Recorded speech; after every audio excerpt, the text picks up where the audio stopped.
The following is for fun and educational purposes only, so please use your judgment before we start. According to Inner City Press, this is the exact federal courtroom testimony from Sean Diddy Combs' trial. Kanye West just completely upended the courtroom by turning what began as a testimonial against Diddy's alleged crimes into something far more combustible. In this video, we break down Kanye's courtroom bombshell, in which he accuses Clive Davis of orchestrating Whitney Houston's death.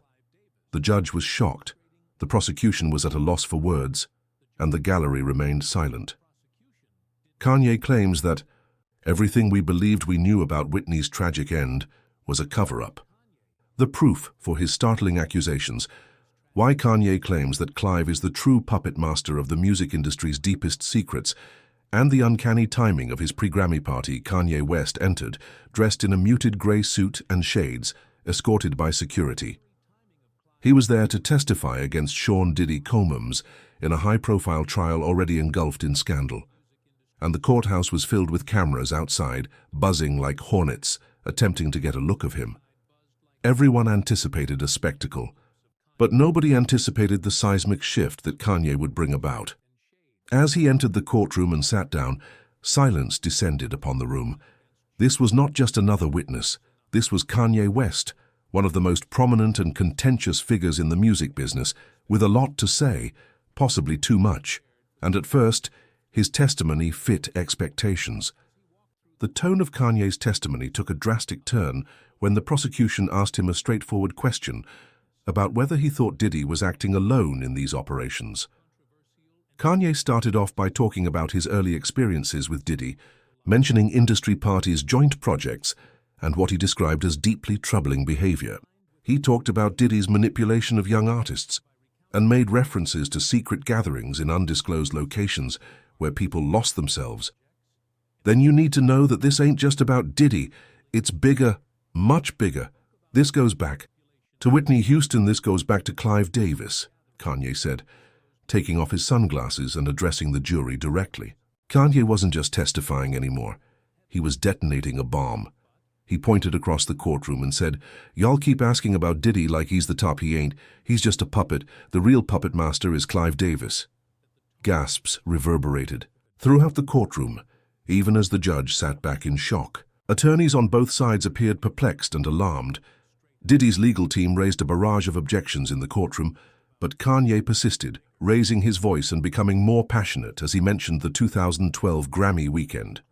Kanye then explained how he thought the music industry was operated like a shadow operation, with gatekeepers who decide who lives and who dies. According to him, Whitney was on the verge of exposing something much deeper.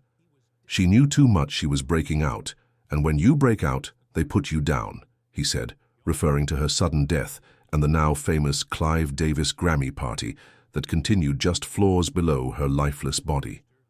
"You mean to tell me a man dies upstairs, and you throw a party downstairs that ain't tribute, that's ritual security?" she said. Jurors sat wide-eyed, some leaning forward, others clearly shaken. Kanye had transformed what was meant to be a damning testimony against Diddy into a full-on exposé on Clive Davis and an industry purportedly founded on silence and sacrifice. Once Kanye had opened the door, he refused to close it, turning his entire testimony into an unscripted manifesto against Clive Davis, drawing uncanny parallels between what happened to Whitney Houston and what he thought almost happened to himself. "Have you ever wondered why all the legends die broken, sick, or alone?" he inquired in the courtroom. "Because they were never in control. They were managed, directed, pushed, and when they stepped out of line, they were removed." The prosecution tried to redirect him back to Diddy, but Kanye waved them off. "I'll talk about Diddy. But first we got to talk about the man who gave him the playbook." He accused Clive Davis of masterminding the environment that allowed abuse and manipulation to flourish. Diddy didn't invent this. He learned it from Clive, from the system Clive built. Look at the pattern. Kanye then recounted the events of February 11, 2012. He told the jury about Whitney being found face down in a bathtub, the paramedics arriving too late, and how Clive Davis continued with his party just one floor below. That wasn't grief, that wasn't respect, that was arrogance, that was power on full display. He said he claimed that Whitney had tried to warn others. Kanye referenced the now Viral video of Whitney interrupting an interview 2 days before her death, whispering to Brandy, and allegedly saying the word drowned. You think she didn't know? Kanye responded. That was a cry for help and nobody answered. Kanye claims that he then made an even more unsettling assertion. Hours before she passed away, Whitney called a close friend and left a mysterious message. According to him, the conversation was deleted from her phone records because you don't just erase a call unless it says something they don't want anyone to hear. When asked who they were, Kanye insisted. Kanye West said, "The ones Clive works for, the ones who've been running this game since before most of y'all were born." Kanye said, "Diddy was guilty, but not alone. You're looking at a monster, but someone made him that way," as he wrapped up the portion of his testimony. Kanye intensified his criticism of Whitney Houston's passing, claiming that it was part of a pattern. He mentioned Prince and Michael Jackson, claiming that they were also sacrificed for wealth and power and that they all attempted to fight back. You think Prince wanted to die alone in a lift? You think Michael wanted to go out like that? Come on now, he said. Kanye maintained that Whitney's refusal to remain silent due to her troubles was the reason she was silenced. Yes, but she was attempting to climb, reaching out to others, writing things down and talking. He then involved Clive Davis in keeping her catalog reputation and eventually her legacy under control. Kanye mentioned how Clive's net worth kept increasing and how Whitney's posthumous releases saw a sharp increase in sales, saying she was worth more dead than alive. And they knew it, he said, bringing up Bobby Christina Whitney's daughter, who passed away in a remarkably similar manner. Same bathtub, same drugs, same silence. Kanye's voice wavered as he said, "If that ain't a pattern, I don't know what is." The gallery was silent, and one juror was said to have been crying. Kanye concluded by asking, "You can call me crazy, you can say I'm reaching, but ask yourself, how many coincidences make a conspiracy?" As Kanye West's testimony against Diddy continued, it took a shocking and completely unexpected turn. Initially focusing on the web of abuse control and trafficking allegations, the courtroom fell silent as he stepped down from the stand. His attorneys were visibly shaken, and the public was already spreading his words like wildfire. Kanye abruptly shifted, leaning into the microphone and saying in a solemn tone, "And let's be honest, Diddy ain't the one pulling all the strings. This goes deeper, That name dropped like a bombshell. Gasps rippled through the gallery. Even Diddy, who had been fidgeting nervously during the testimony, stopped cold and turned to his attorneys with a stunned look. For a brief second, the courtroom seemed to pause in suspended silence. Then Kanye continued, his voice firmer. He began recounting what he described as a dark pipeline in the music industry, one that Whitney Houston herself tried to escape. Whitney knew Kanye claimed she tried to leave. She tried to talk, and you all know. What happened next? He alleged that her sudden death found face down in a bathtub just hours before a party hosted by Clive Davis. In the very same hotel wasn't just tragic, but orchestrated. Kanye then referenced the infamous pre-Grammy party, calling it not a tribute, but a ritual. You think it's a coincidence that she died in that hotel, and the party kept going? That ain't grief, that's control, that's power. That's sending a message. Prosecutors exchanged surprised glances. The true celebration was upstairs, where the woman had gone, and they danced while she lay upstairs cold. Clive knew everyone knew, but by this point, no one had spoken. Kanye hadn't told anyone this was coming, but he wasn't finished with the party.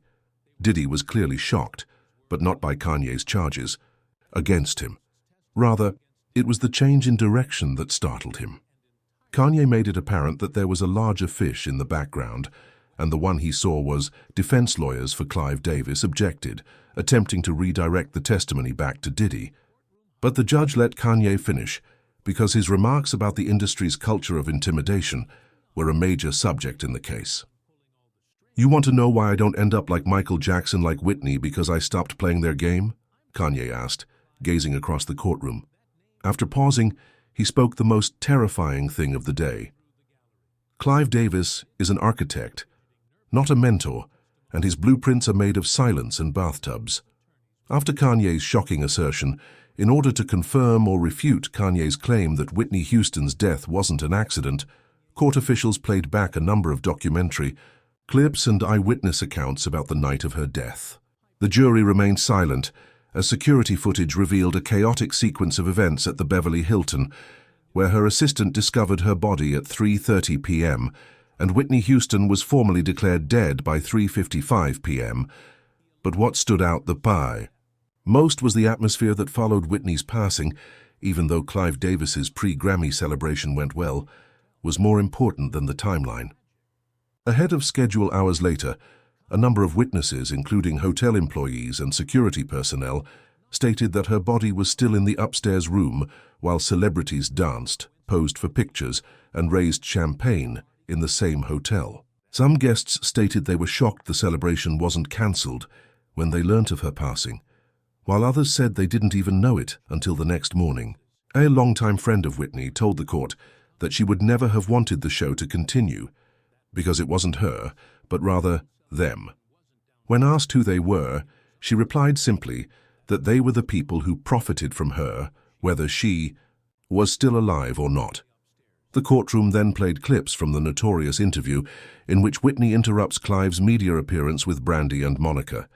2 days prior to her passing, footage showed Whitney giving Brandy a note and repeating the word drown, leaving viewers in disbelief. As if she knew what he said, one expert analyst informed the jury that such a repetition in context could imply terror or premonition. When Shakan's previous interviews were read aloud, she characterized Clive's party as total lunacy, saying that it felt more like a sacrifice than a tribute. The inference was sinister. This made Kanye's earlier allegations seem less like a crazy outburst and more like a connecting thread. After Whitney's death, her album sales skyrocketed, licensing deals were renegotiated, royalties flowed, the posthumous machine kicked in, and the main beneficiary of that financial surge was Clive Davis, who declined to testify at the trial due to health concerns. Whitney's death was known to be expected, and in some unsettling ways acknowledged with celebration rather than mourning. Davis Clive. The courtroom had already calmed down by this point, but none had anticipated Kanye taking the stand for a second round of testimony, this time purposefully in what observers referred to as a planned bomb drop. Kanye elaborated on his assertions. Clive Davis employed Diddy in addition to pulling the strings. Diddy's lawyers yelled objections and demanded relevancy as the courtroom exploded, but Kanye persisted. Diddy was the front man, and the one they used to approach celebrities like Whitney and Michael. And if you don't believe me, ask Fahim Muhammad his name. Fahim Muhammad, the former chief of security for Diddy and Michael Jackson, quickly attracted attention. Kanye asserted that Fahim was more than just security. He was a handler who moved from Jackson's circle to Diddy's with incredible timing at that time. Fahim had previously been described in Lil Rod's legal action as someone who could make individuals and problems disappear. I heard the tape of Michael's most recent phone call, and guess who he was trying to warn people about? Not Dr. Murray, not Sony, when Kanye made his most damning claim to date. Kanye claims that Clive Davis's gasps echoed throughout the gallery. In his last weeks, Michael had become paranoid and, for good reason, thought he was being watched, recorded, and followed. According to Michael, "They're coming for me." He was referring to Clive, not in code, not in metaphor, in name. Then, prosecutors showed a video clip of Kanye saying, "The people who made Michael disappear are the same ones trying to silence me," from an earlier interview. As the jury sat with Kanye West as he stepped down from the stand, murmurs filled the courtroom as they watched as links between industry moguls, handlers, and unexplained deaths started to feel less speculative and more sinister. Was it a conspiracy, or a desperate artist's last attempt to reclaim truth? The prosecution wasn't done to support his claims, so they called a forensic psychiatrist to testify who had examined Whitney Houston's conduct in the final weeks of her existence. She displayed symptoms of extreme paranoia, according to the expert, who had examined hours of interviews, personal journal entries, and eyewitness testimonies. She testified that she was certain someone was following her, that her phone had been tapped, and that someone was watching her. The prosecution next aired a previously unheard-of 2012 interview clip in which Whitney stated, "They want to silence me." Whitney refused to identify them when questioned, but her eyes conveyed a tale of horror that no amount of celebrity could erase the infamous Brandy interview that was replayed. Just 2 days before she passed away, Whitney passed a mysterious message on camera. For years, admirers conjectured about what it might have read. Now, Kanye West stated he had spoken to a close friend of Brandy, who informed him that Whitney had written, "Don't trust Clive, I need help," although the message has never been found. Again, the timing of it and the fact that she used the phrase drown repeatedly at the same time struck a deep chord. Thus, the prosecution switched to a timeline. Hours before her performance at Clive Davis's pre-Grammy celebration at the Beverly Hilton on February 11, 2012, Whitney was discovered unconscious in her hotel bathtub while paramedics worked upstairs and Clive's party was getting set up downstairs. Several industry insiders were called to testify anonymously, and one of them said under oath that Whitney had been saying for months that she wanted out of contracts, out of deals, out of the machine. When asked what she feared would happen, the insider simply replied that she was afraid they'd do to her what they did to Michael. Cameras flashed, champagne was poured, witnesses recalled the uncanny contrast, and one floor above a woman's life was lost, one floor below the music played. An ex-employee of Clive Davis testified that she overheard an angry phone conversation between Davis and another executive the week before Whitney passed herself. According to her, Clive stated, "If she won't play ball, she's a liability that's not my problem anymore," although it was. Gasps rippled through the gallery. According to Kanye, Michael had grown paranoid in his final weeks, and not without reason. He believed he was being followed, recorded, and monitored. Michael said, "They're coming for me," and he meant Clive. Unclear if the comment could be confirmed. In a courtroom already tense due to Kanye's allegations, it struck like thunder. The jury leaned in, one woman covered her mouth, and did he sit with his arms crossed, no longer defensive, simply pale? Now Kanye's assertion that the Clive Davis pre-Grammy party was a routine rather than a tribute grabbed the stage. Chaka Khan's voice quiver as the prosecution aired a footage of her from a 2012 interview recalling, "I couldn't go, I was supposed to. I just couldn't get dressed, it felt wrong." She continued by saying that she didn't understand how anyone could party while Whitney's body was upstairs. A video montage of the actual party followed, showing celebrities dancing, laughing, and taking pictures while security guarded room 434, where Whitney's body was kept for 11 hours. A former employee of the Beverly Hilton testified that he saw music executives leaving Whitney's room just hours before the party started, and he said he thought it was strange that they didn't look shocked or sad, but rather calm, as if it had been handled. His testimony was brief, but the silence that followed was lengthy. Next came footage of Clive Davis being interviewed the day after Whitney's death, and when asked if he had thought about calling off the party, Clive said without hesitation, "Never." The prosecutor claimed in closing remarks that the man who found Whitney Houston couldn't call off a party out of respect or grief, and that this wasn't just callous, but also suggested premeditation.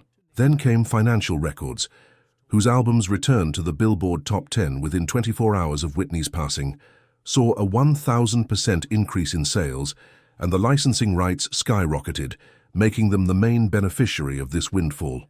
Kanye's earlier remarks, "You're worth more dead than alive as long as they own your masters," began to reverberate around the courtroom at this time, according to Sony Music and Clive Davis. The prosecution contended that the industry, and Davis in particular, had a financial motivation to profit from Whitney's passing, and that when death turns into a commercial motive, that purpose starts to surface. However, the spiritual component was what most unsettled the courtroom. An anonymous music industry whistleblower testified that the party had the energy of a celebration, not of life, but of a closing, when he said, "I've been to every Clive Davis party for 15 years, that one was different." Kanye also alluded to the idea of a ritual, displaying images from the event, including red lighting, odd symbols in the decor, and celebrities arriving dressed entirely in black. As the last day of the week came to an end, the jury was left wondering if this was truly a celebration of a silent sacrifice or a memorial to a fallen legend. The courtroom was forever altered. Kanye. Although it was not required by law, the court permitted West to be called back for a last speech. Kanye started his voice steadily. "They tried to silence me too," adding, "Whitney Michael Prince, they wanted out, and they got put down." Kanye stated that he threw the party because he had to, which is what happens when you sign a soul deal with Satan, and accuse the music industry of functioning like a cartel, referring to Clive Davis as the puppeteer and Diddy as the enforcer. Kanye once more cited Fahim Muhammad as the link between Diddy's present problem and Michael Jackson's demise. When Kanye finished his statements, he made the most astounding revelation. How does a 20-year-old business graduate go from college to protecting Michael Jackson? Is he a genius or a ghost handler? I get that you all want to make me seem insane since you did the same to Whitney and Ye to Michael, but here's the difference. Since silence is how they win, and I'm not letting them win, I'm still breathing and won't stop talking. The press referred to it as the most explosive celebrity testimony in decades, but more than that, it had become evident that this wasn't just a trial about Diddy. Rather, it was a trial about power, silence, and sacrifice in the entertainment industry. It was a modern-day retort in which Kanye West defied all odds and pointed to Clive Davis, saying, "You may have taken them, but you won't take me." The judge adjourned the day, but the flurry of reporters flooded the hallway and the jury left visibly shaken. And when the gavel descended, everyone's brains were filled with the same thought. What if he was telling the truth?